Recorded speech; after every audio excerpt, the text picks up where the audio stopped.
Live. We are live. This is a mashup here. We Yeah, we we we are joined by Inspired by Christopher. What's going on with you? man, I'm right here, man. I'm ready to cook, man. Man, Inspired by Christopher show. We out here, man. we had an interesting week this week, man. We did. We And that did. boy, that boy Bill Cosby got out of that thing. Free my guy, Wild Bill, man. Free Wild Bill. Man, Bill got up out of there, man. That boy Chunk the Do Star Kelly. Hey, man, free America's TV dad, man. I think he got that's a whole nother a whole nother conversation, man. But I think he got a bad deal. But He definitely got a bad he's deal. free now. He's free Yeah. now. Yes, sir. Yeah, that's the important thing. But man, when you got that news, man, where were you at, man? How was you feeling? Man, I'm gonna be honest with you. I don't know exactly where I was, but I was just driving, and I think I took a break from driving or stopped or something, and I was scrolling through Instagram, and I saw something that said that Bill Cosby was free. And you have to kind of filter out all the foolishness, man, because some of that stuff may be true, some of it may not be. And I went and I searched it, and I'm like, hold on, wait, my guy might be coming home, man. Yeah. So, man, when I to answer your question, how did I feel? I felt amazing, man, because I think people make judgments on things that they don't understand. For example, Bill Cosby, them in the 70s. I think a lot of these women knew that they were taking, certain drugs. And then after that, whatever happened. I think that was like the theme of that time. I would probably compare that to people taking Molly now. I mean, so right. you can't, I heard, I forget who said it, man, but I heard somebody say, like, just because our speed limit is like 55 now or whatever it is now, you can't go back and judge the speed limit of the past, man. Times change. We didn't live in that time. And from the evidence that I saw, it just looked a little crazy to me. And I'm just glad that brother's free, man.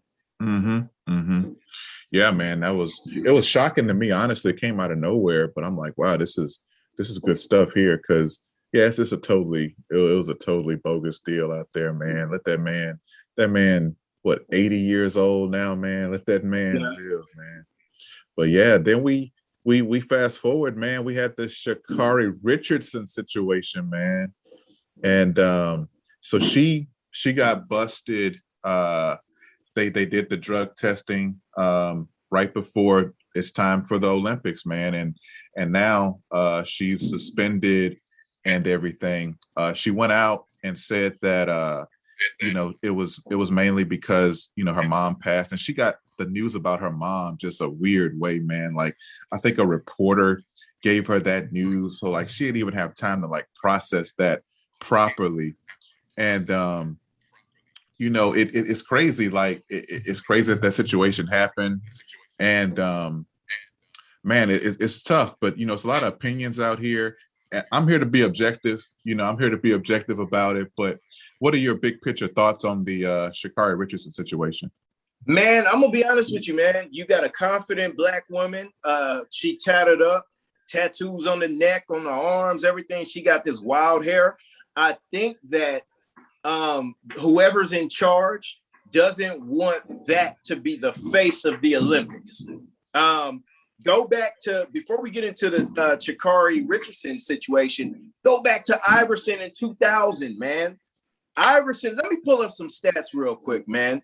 Iverson, he led the league in scoring that year, man, in 2000 with, no. Okay, it was the next year he led the league in scoring. But that year that the Olympics happened in 2000, Iverson was averaging 28 points a game, 4 assists a game, and 3 rebounds. Yet the guards that made it in front of him, okay, Jason Kidd, I guess I could roll with that. But Allen Houston and I think it was Steve Smith. Now, those are great players, but they're also, I don't want to call them company guys, but for a lack of better terms, they look the part. If you put Allen Iverson out there repping the US and he going off and he got cornrows and tattoos and baggy pants, do we want this to be the representation of America? If you're the people who don't understand where we come from and what we deal with and what we go through, no, you don't want that representing America. You don't want the people in China, Japan, Russia, and all that seeing Allen Iverson and saying, wait, that guy is the face of America. No, you absolutely don't want that. But when you look at America and how everything is shaped and how everything's moving, man, a lot of the people I know have tattoos because of Allen Iverson. And that's not just black people, black and white. A lot of people have had cornrows because of Allen Iverson. So eventually, America's just going to have to accept it, man. Black people dictate culture. You know, we don't, hey, man, shout out to Tom Brady. Tom Brady's amazing, but we don't go out here and try to dress like Tom Brady or even try to play like Tom Brady, man. We want to play like Michael Vick. We want to hoop like Allen Iverson. We want to run like Sha'Charri Richardson, man. So that's just what it is. But I say all that to say, I do think that who's ever in charge of this didn't want Sha'Charri Richardson to be the face of America. Not at all. Okay. So one, it's not it wasn't an American rule that got her out though. It was WADA, whatever it is. It's the World Administration of Doping Administration or whatever that created that rule. So I don't think it has anything to do with America and its distaste for Black people. Or for that type of Black person. It's a crazy rule, but it is what it is. And really when you break it down, like I'm all about my people, right? So at the end of the day, like I want my people to be in a great place. But if there's really not an opportunity, like there's so many opportunities for us to call things out as racist and this and that. And if it's not one of them, I want to be careful how we maneuver with it, because I don't want us to be, they just say race about everything and whatnot. And,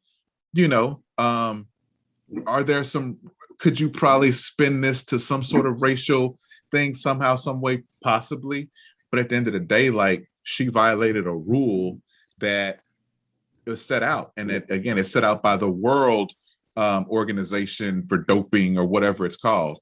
So if it was an American thing, yeah, I would tend to agree with that. But at the end of the day, this was the world.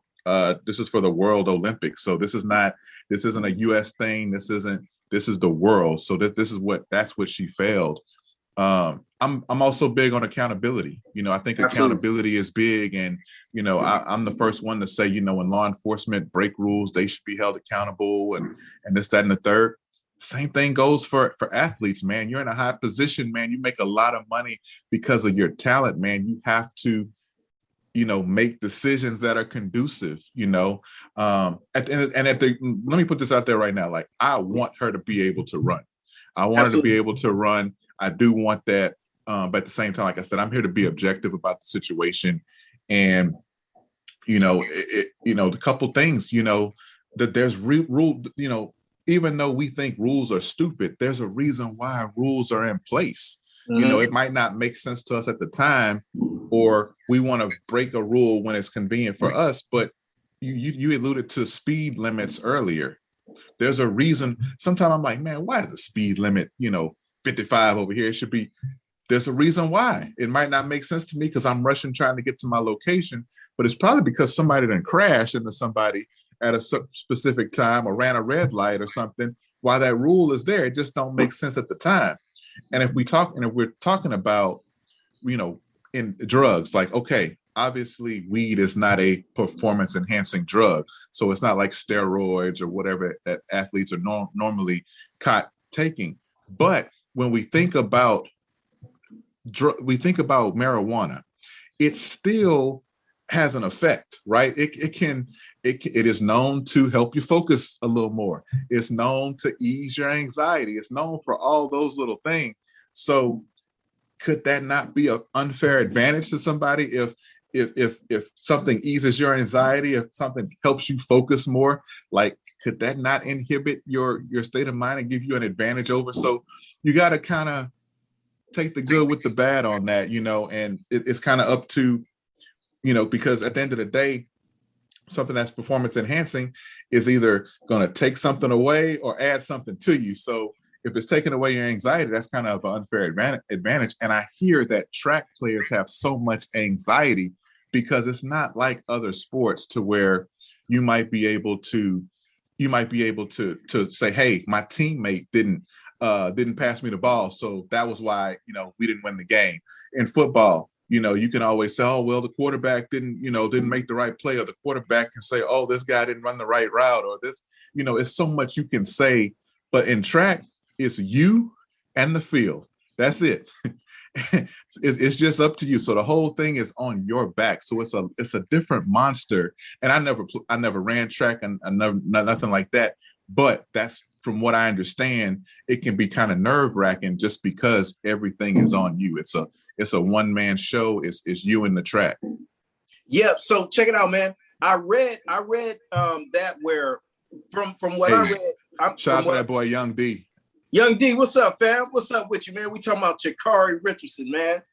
From what I read, man, I think it was, or I might have misread it, but from what I read, I think it was a decision that was made on the US's end. I also read that the US has more strict rules for their athletes than other countries. Now, check this out, Jarvis, man. She was suspended on June 28th. I think the 100-meter relays kicks off July 30th, if I was reading this correctly. So she would have served she would have served the suspension and been able to run. But because of this suspension, her time of, I believe it was like 10.86 was erased. I mean, come on, fam. Like, what are we doing? What are we doing? And now, and I also want to make another point, man. If we know that she is favored, she's one of the best because Shelley-Ann Fraser Price, that Jamaican woman, has been kicking America's behind for the past 8 years or something. If we know that Sha'Charri Richardson is going to be in the top ranks with her, don't we want all the best running? So if we just remove her and now we give her spot to somebody else who qualified that we don't know and we really don't care about, I mean, are we really putting the best out there? That's just like that sister Osaka, the tennis player, who she like, hey man, my mental health, y'all trying to find me and all that. So check this out, man. I'm gonna remove myself from this whole situation, right? Cool. She removes herself from the situation. Somebody else steps in that we don't know about or care about. And whoever out of those people win, did they really go up against the best though? You see what I'm saying? So, man, I think that we should have the best out there, man. And like you said, man, now you made a great point. I didn't think about that with the weed, how it could remove your anxiety and everything and have you out there at ease. Man, this I don't know, man. I think that's a tricky thing, man, because she was kicking everybody's behind without the weed. But we also have to be, man, we have to be mindful, man. The baby lost her mother and had to find out about it during an interview, man. Which is crazy. Now, I lost my mother. Not to make this about me, but as somebody who can relate to that, I lost my mother and I found out like while I was at work or something back in the Gap. And, you know, I had to leave. I had to go get my mind. I had to go see what was going on. Thank God I wasn't competing in anything. You're asking this woman to compete against, you know, the best athletes from other countries in front of the world, and she can't have something to take the edge off. Now I understand rules are rules. I'm with you. Rules are rules, man. And this will take us to a whole nother conversation that's been on my mind, but we don't have to go there or whatever. When we're as Black athletes or just Black people in general, how long are we going to play by other people's rules, man? I mean, how long are we going to play by other people's rules? We're going to get, just to, not to spin off too much, but did you see the article with it was I think a lady from the UK or something like that, man. She's a swimmer. She has natural hair. She wanted to wear like this Black owned swim cap or whatnot. Yeah. And whoever's over approving what can be worn or not, they didn't approve it because they said it wasn't necessary. Mm-hmm. I would like to know how many people on that board have natural hair. And then to go into a little more detail, man, the woman who wrote the article, she was saying, man, we wouldn't want young Black women or young Black kids discouraged to go into swimming because they would have to make a choice between their hair and swimming. So we will be discouraging little Black girls. So my thing is, okay, I get you, man. Shout out to the world administration or whoever comes together to make these rules to get people out of this and all that. But how long are we? We're the greatest athletes who participate in this. You remove all the Black people to see what you got. The only thing the U.S. gonna dominate in is rowing boats or something, man. You take all them brothers off the USA basketball team. You take all them sisters off you take all them brothers and sisters off that track, man. You take them sisters off that gymnastics deal. We used to then dominate that. Yeah, Dominique Dawes and we had representation. But you got Simone Biles coming out of nowhere. She like, hey, I need whatever medals available. I need all of them. And they gotta be gold. So whoever's competing against me, you playing for second and third place, Doc. Yeah. You remove that sister from Texas who's swimming. You remove all these Black people from the U.S., man, from the U.S. teams, man. And man, we'll see how many gold medals we get, man. Ain't too many Michael Phelps, running around here, man. Mm-hmm. Huh? But see, we got Dominique Dawes. We got Simone Biles. We got Sha'Charri Richardson. We got my sister. Man, I'm forgetting my sister's name, Allison Felix. And speaking of her too, man, go on. What you got, Jarvis? What you got, man? So before we move on, Young B said, "Is it me or is it a conspiracy, my brother?"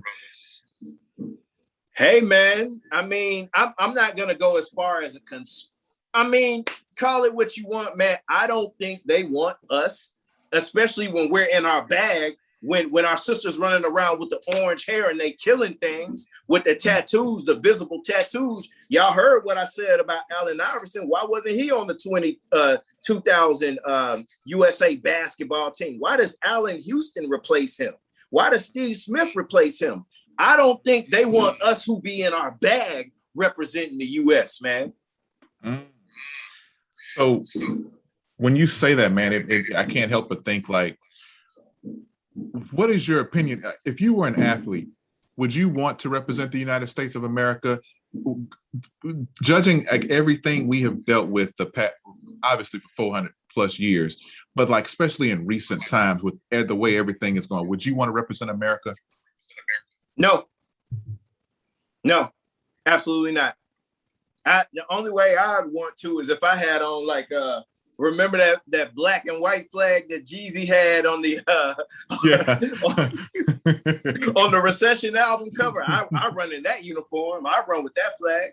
But no, y'all don't respect me when I'm here. Y'all only time y'all want to respect me is when I could put a basketball. If I'm LeBron, if I have LeBron James talent, or if I'm Simone Biles. Nah, man, nah, fam. I wouldn't want to represent this. Absolutely not. Would you? So. Hell no. But at the same time, I also think about this. So here in America, Okay, let's think about this. What are when you win a championship in the NBA, you're considered the world champions, right? You win you win a championship in the NFL, whatever.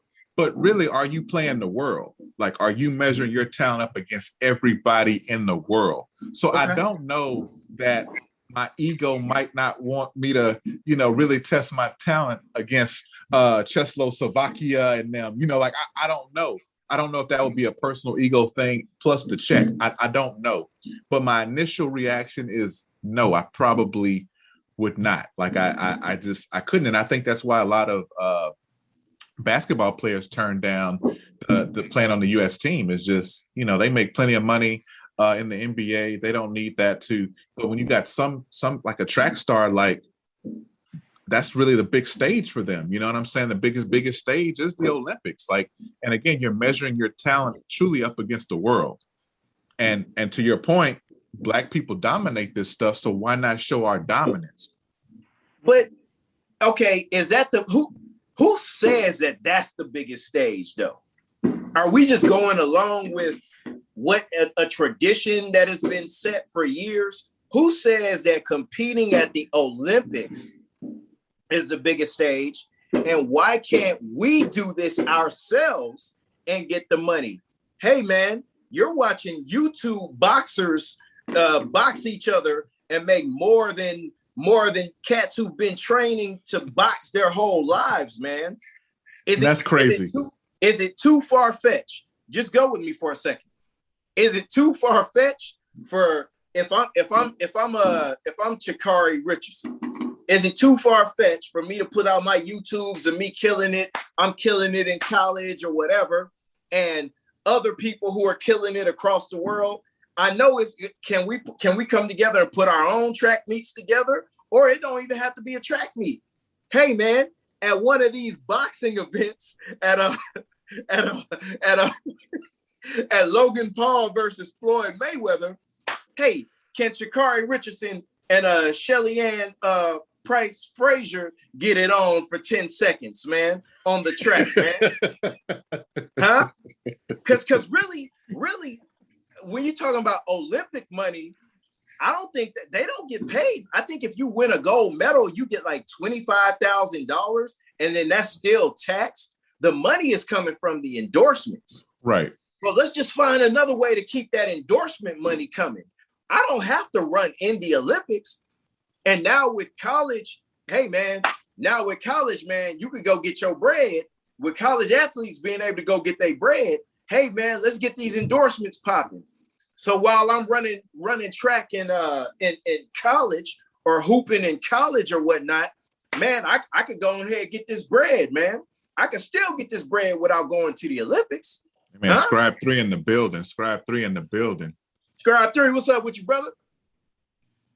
Yeah, man, you make a valid point, man. Like, how do you feel about this YouTube movement in boxing though, man? I that's something, man, that's been on my mind. It's like, man, like you said, man, people who've been training for years, all their life, now you can come on and fight Floyd Mayweather and get a $10 million payday. Where you at on that?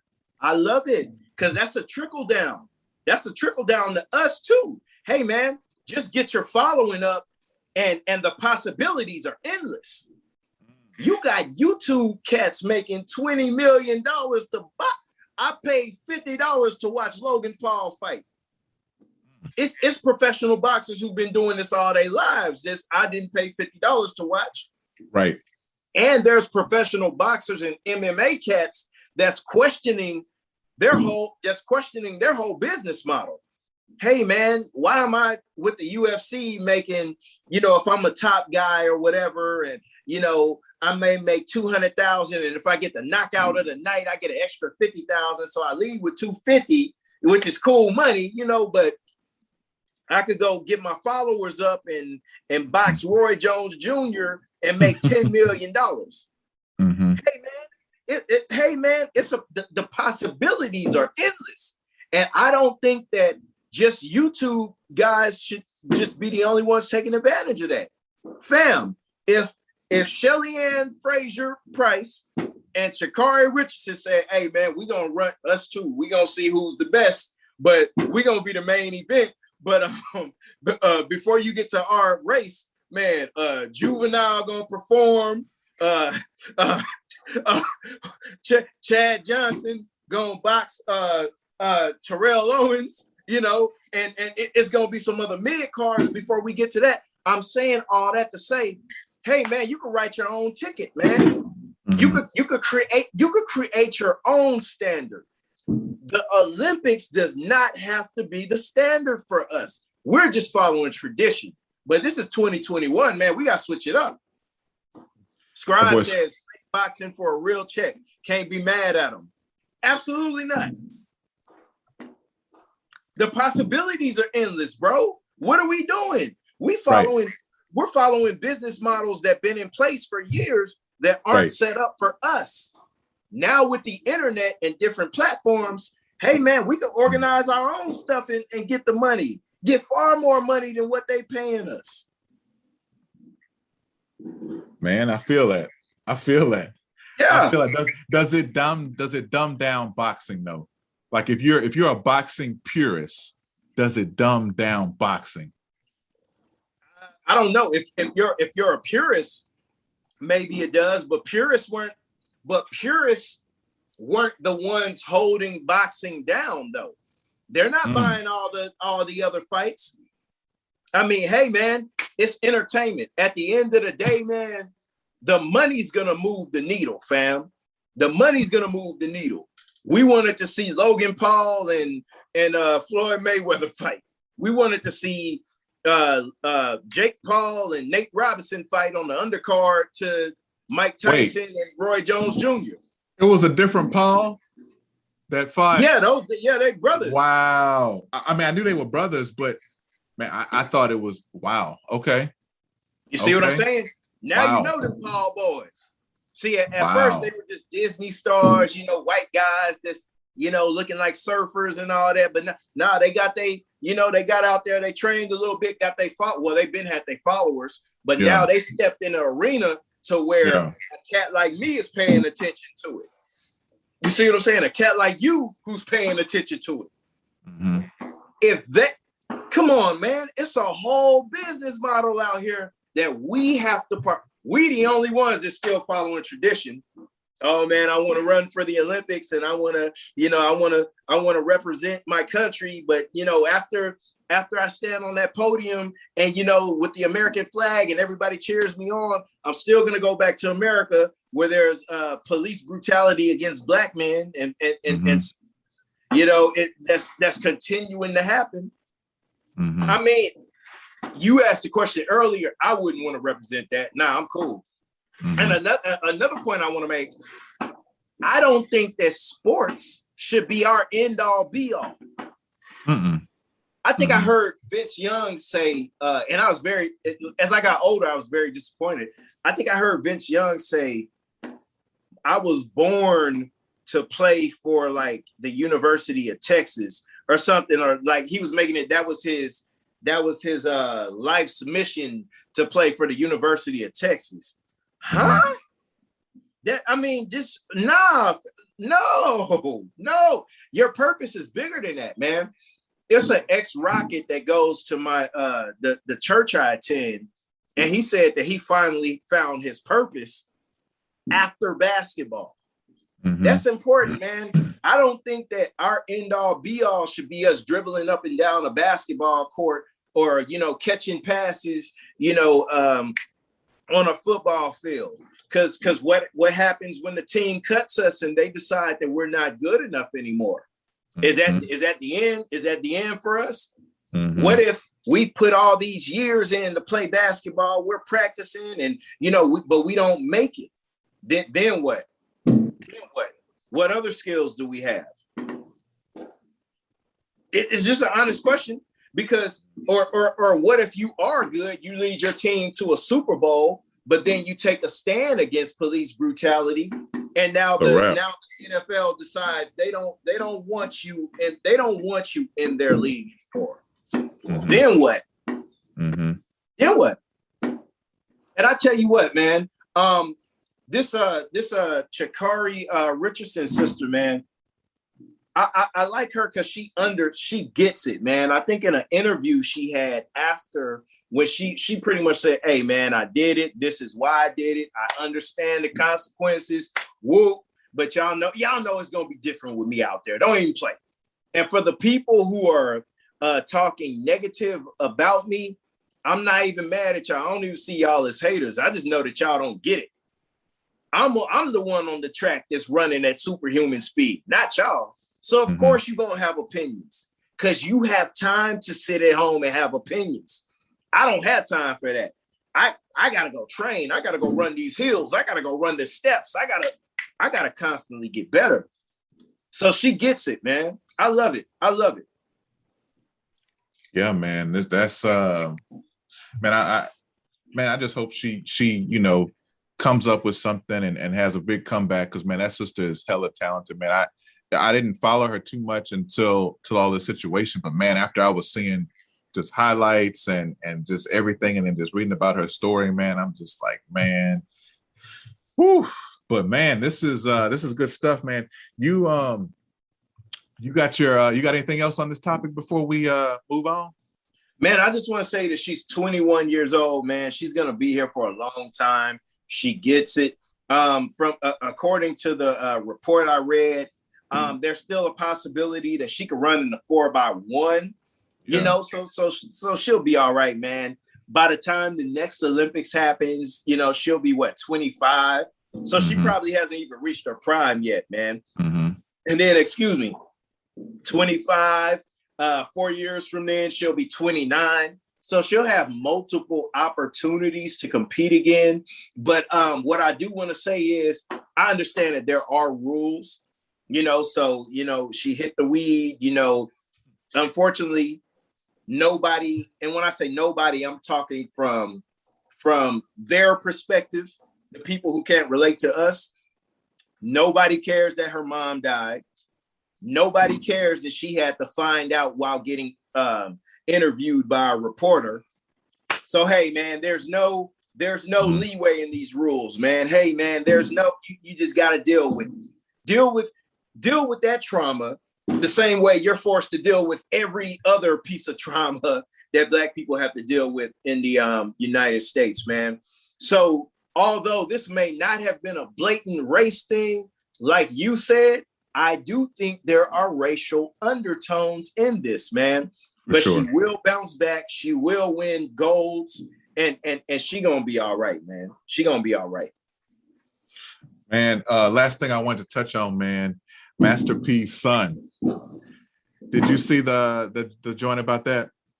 I didn't read the actual article, but I saw that he's now the highest paid non-pro college athlete or whatever, getting that Correct. $2 million. But what I did see is Master P was working on that deal long before it was announced. Master P was just waiting for the announcement so he could go ahead and sign it and get his son that money. Where you at on that? Man, Master P the GOAT, man. That's Master P is the GOAT, man. Like last week, Lil Romeo popped up on the Soulja Boy Bow Wow versus, man, and he was the only one that kind of had sense and was making sense of things and giving boys their flowers. And then he still went up there and plugged them chips, and he has just trained his family for legacy. Like they're trained for legacy, man. That whole family is hustling for that last name, not their first name, man. So much respect to the whole, his whole man, Master P, just the GOAT, man. I mean, Jay-Z is my guy, but man, Master P is just he's done, name something he hasn't done and hasn't done well. Man, that man got fish fry at Kroger now, and he's just a true businessman. And it hits different, man, when it's man, them boys from Louisiana. Yeah. It's different when you're from Louisiana, man, and you really have to, the struggle, and what it's like to not be respected like boys on the East Coast. The East Coast been popping, but down south, we got no respect. And he built a whole record label independently. Yeah. put out his family members, some of which were super trash, and still sold records. Nepotism, but he made it work. Yeah. Young D say the Pelicans need him. I'm with you, man. And then to extend on your point, man, the brother went and hooped. Like, he made it to the league. Like, yeah, some of us had aspirations to either be rappers or be ball players. He did both. Some of us made it to either one or the other. That brother did both. Like, he did both well, bro. I mean, he wasn't, no all-star on the court, but the brother can hoop. The brother made it to the league. But you know what? He told us, I watched him in an interview. He told a story. He said the only reason why he didn't make the team is at that time, he had his music out, parental advisory stickers and all that. And the owner of the team showed him his CD and was like, hey, man, I can't have this representing, my team. So everything. It was the Raptors, right? Or was it the Hornets? I forget which one it was. But it was one of them teams that was like, hey, man, I can't, we can't have this being represented, with our team or whatnot. Now, that's the story he told. Maybe it's something different or whatnot, but I don't see Master P as a liar. No, not at all. But that's very believable. Yeah, absolutely. But at the end of the day, man, the man's a businessman. He had shoes. Like you said, he put Silk the Shocker, C Murder. He put his people out there, man. He made movies. He was one of the first people to say, hey, man, I'm going to make my own movie. On your podcast before, I told the story where Eddie Griffin was performing in a nightclub or whatnot, doing a stand-up comedy. And Eddie Griffin let Master P and Mystical perform like before his set or something like that. Then years later, when Master P was the man, Master P came back to Eddie Griffin and said, hey, do you have a script? Eddie Griffin came back with the script and Master P said, hey, man, I'm going to give you $1 million for it and we're going to make this into a movie. Like, come on, man. That dude's when I think of the term boss, it's him, man. And he's showing you through action. Hey, right. I did this. So y'all have to do this. Y'all have to put the work in. When I say y'all, he's talking to his children. Y'all have to put the work in. But if you put the work in, these are the results you get. Mm-hmm. What results are we getting, Master P? Well, your son just signed a $2 million deal as soon as the announcement was made that college athletes can go get that bread. But you know what? Me and you talked about Black fatherhood or just fatherhood in general, but we're both Black, so Black fatherhood. And that's it. That's it. When you have Black guidance, when you have a Black man guiding you, that's showing you the way, the results are just different than if you don't have one showing you the way. Mm-hmm. And Young D says, and he going to an HBCU. I forgot about that. And his son's going to a HBCU. You see what I'm saying? Everything is making sense, man. That Black man in your ear saying, hey, check it out. Go this way instead of this way. I'm gonna help you. I mean, LeVar Ball. There's different people we can name. So Venus and Serena's dad, man. I heard a story where this was when I think Venus was young, and an interviewer was talking to Venus. Venus was going to go up against somebody, and the interviewer said, hey, do you think that you could beat her and blah, blah, or something? And the dad jumped in and said, hey, don't you ever put doubt in this young Black daughter of mine's, don't you ever put doubt in her mind.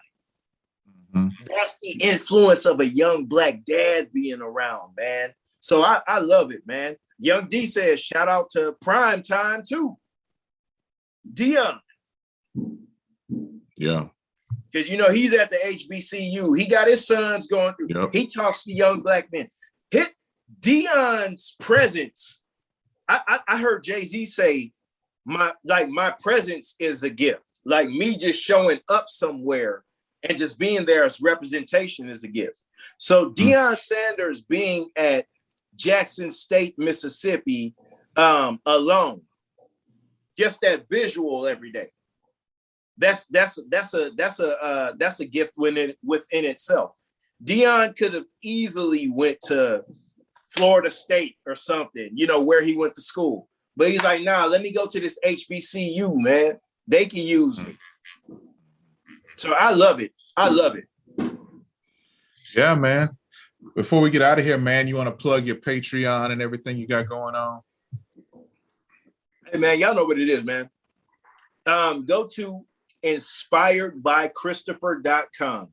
Inspiredbychristopher.com. Check out my podcast, man. I drop a podcast every Sunday. But if you subscribe to my Patreon, you get it early. As soon as I record it, it goes up, man. And we out here putting out this quality content, man. I'm not asking for much. Just support a young Black creator who's making content that you can listen to with your children. And I think the content is fly. It's not corny. It's inspirational, man. My job is to help create multiple positive Black men, young Black men, because I have a daughter and I got another daughter on the way. So if I want my daughter to have positive Black men, I have to contribute into creating them. So that's all I want to say, man. Go to inspiredbychristopher.com. Subscribe to that Patreon, man. Yeah, before I get out of here, man, same thing. I got a Patreon as well. Not hitting nobody over the head for the Patreon, but again, you're supporting Black men doing a positive thing.